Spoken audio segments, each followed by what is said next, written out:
दोस्तों, राहु और केतु ये north and south node of the moon कहलाते हैं।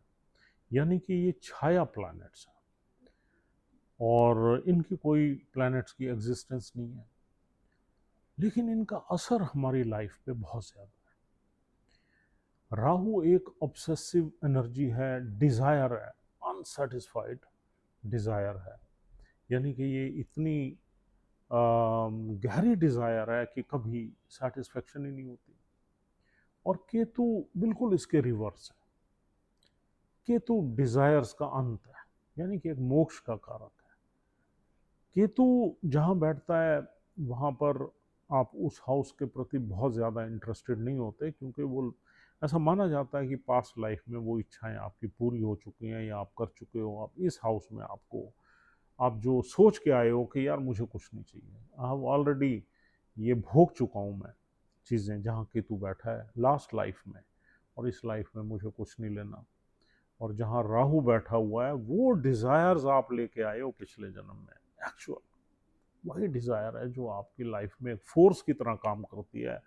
और कहीं ना कहीं आप उस हाउस के प्रति, उन हाउस के सिग्निफिकेंस के प्रति आप हमेशा भागते रहते हो, दौड़ते रहते हो, और कुछ ना कुछ ऐसा करते रहते हो जिससे उस भाव में जो चीज़ें हैं वो आपको मिल जाए।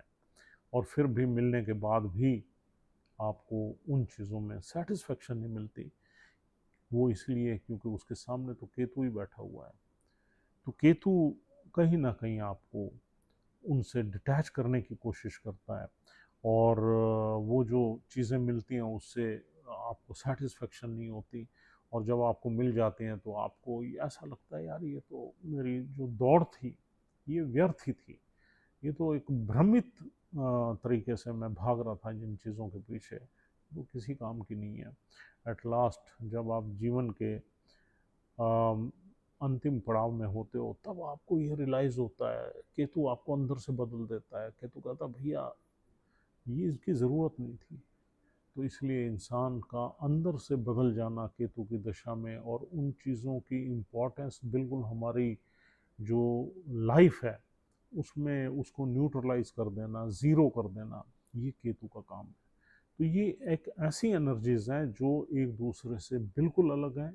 इनको एक नहीं समझना चाहिए। These are two different energies which work in our life and create a magic, I mean हमारी लाइफ को चलाने में।